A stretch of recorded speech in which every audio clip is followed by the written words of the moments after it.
We're talking at home and in office techniques for tailbone pain, and this is a bugger. It is something that we can create a lot of relief for in office because of the way we adjust and mobilize the sacrum, which is part of that tailbone. It's that middle triangular, this looks like a heart.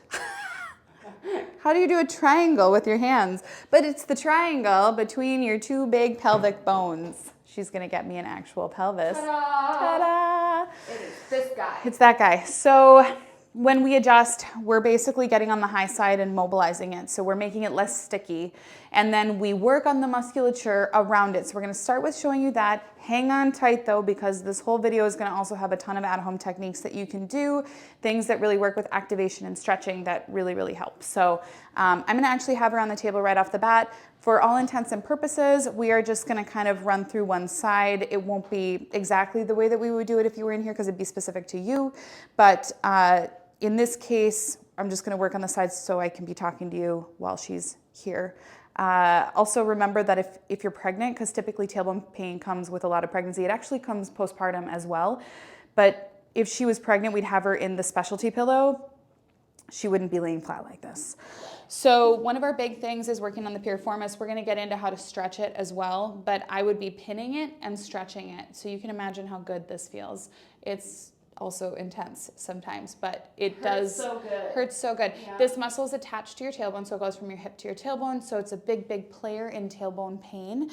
Typically, we will also get into the musculature all in here because all of this stuff, your paraspinals attach right into your pelvis and again, right into that tailbone. So anything that's surrounding the pelvis, we're gonna dig into and we're gonna make basically release and relax. Now she's gonna face me over here, so I'm going to adjust. Now, we can also use what's called a drop piece. So I'm gonna just show you. If she was still laying face down, in most cases for pregnancy, we use this as well. It comes up like this and it's gonna drop right underneath. So I would be moving through the pelvis like that. For right now, I'm gonna show you what she does on her side. But whatever we have to do for patients, whether it's on their side or on their back, we will do to get mobility in that pelvis. So I'll be right here on her bony part and I adjust through, I bring my arm down, and I use my body and I adjust. I'm not going to here, but that's what it would kind of look like. It feels tremendous.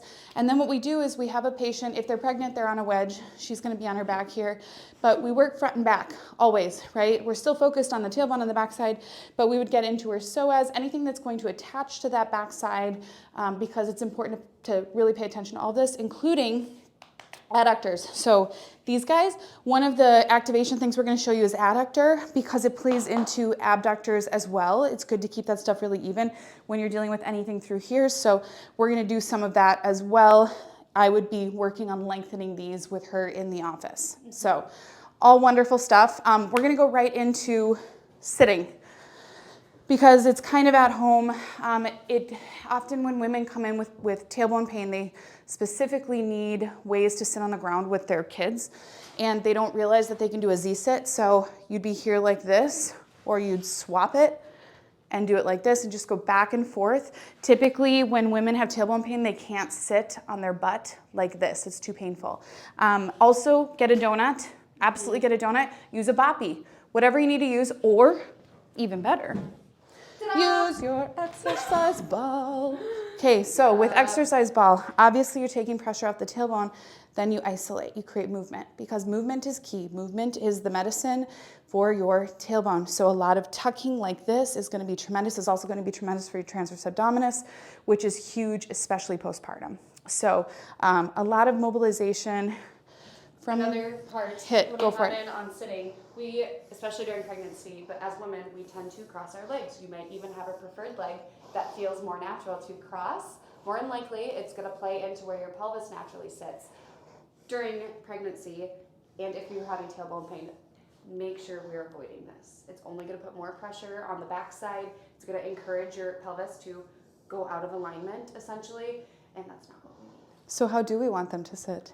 Like this, on your ball, nice and stacked, so my shoulders are above my hips. I'm not overly hinging, I'm not overly extending. just a comfortable sit. Yes. No leg cross. No leg cross. We're going to go into adductors from here. I told you, I promised you. I'm going to do it up high here. You can do it on the ground, obviously at home. But the really cool thing here is that you get a couple of things. So already in this position, I am getting a really beautiful stretch through my piriformis muscle. That's the one I was digging into with Cassidy. And that's the one that goes from your hip to your tailbone. So it is a really nice stretch to get in here, lengthen it. Now in this position, those adductors I was talking about, you're gonna actually activate them. So you just lift. It's not high, it's not much. You don't have to worry about like how high you're actually getting it. It's more about just waking it up. And these are usually pretty brutal. So I would only do 5 to 10 at a time. But then what you do is you bring this leg out, and I usually do this. I make kind of a V. It's almost like scissors. It is that's better, scissors. And then you stabilize with this front arm, and then you activate on the back side. Okay, so these are those abductors. Yep. First exercise, activating that lower leg, inner thigh. Second one, where we're in a scissor position, activating outer hip and outer glute, which will get weak as we age, get old, if we're not activating our lovely muscles. So now's the time to activate. Should we sit on some balls? Let's put on some balls. I love it. So we're gonna share for all intents. Oh, this kind of ball. I thought you meant that kind of ball. Oh yeah, I didn't clarify. We have balls all over the place. All right, so she's going to dig into her piriformis while sitting on a chair, which is really, really important to be able to do at home. Again, just another tool for getting relief into that area that's attached to the tailbone. Beautiful. So I'm sitting on it. I found a tense spot in my glute, in my piriformis. It is not difficult to find. You're gonna lift that leg that the ball is under up and out to really get an intensity increase in this stretch. If sitting on the ball provides enough intensity for you, you're like, yep, I can't really handle more, don't add a movement. But this is a really nice way to add mobility to a stretching piece. Or used a lacrosse ball, you can certainly use a tennis ball. That will be a little bit more forgiving. It will have more squish. A lot more forgiving. From here, we're going to go into a seated piriformis stretch. So again, that muscle that's attached to your tailbone, you're going to be in a figure 4, pushing down his hip. It's still going to feel good, but the key with piriformis is to pull up, arch, and look up high over your shoulder. You can do it in a chair, which is why we love it, because you can do it at work. So do a lot of this. Now, the floor way of doing this is getting down low. Pretend I have something like an actual wall behind me. You're gonna get into a position like this, and you're gonna bring a leg up and then kind of scooch that bottom leg back, and you're gonna get a beautiful stretch through that piriformis. Now, where you can go with this is actually rotating. When you rotate like this, you can kind of mobilize, move that joint in there. You might even get kind of an audible pop, but it's gonna create a lot of relief when you rotate over, which is just lovely. It's a way to get rotation in your pelvis without being flat on your back. I see a lot of even pregnant women still laying flat on their back and trying to do one of these. Mm-hmm. I might just move that. I know it did. I heard that. I'm not pregnant, so I can do it flat. You should try to use a wall to prop yourself up, or a wedge. They are worth the investment because you find a lot of uses for a knee wedge or a wedge to prop you up when you're pregnant. Like our favorite thing ever. You want to see our wedge? Yes. It's a great tool. Now, this is a knee wedge. It's not actually for laying back on necessarily in the title of it, but we like it because it's flat. So then we use it for back support, especially if you're pregnant, and then it becomes a really nice way to stretch that piriformis if you can't be laying flat on your back. So I would be here, and then I can drop over. Which is really nice. Without putting that pressure on those abdominal vessels that could cause lightheadedness and issues. You want to keep that blood flow to your head and your baby. So that's it. Mobilization, mobilization, activation.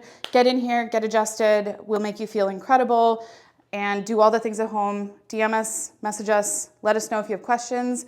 Enjoy your life until we see you again. And questions go in the comments. See you next week.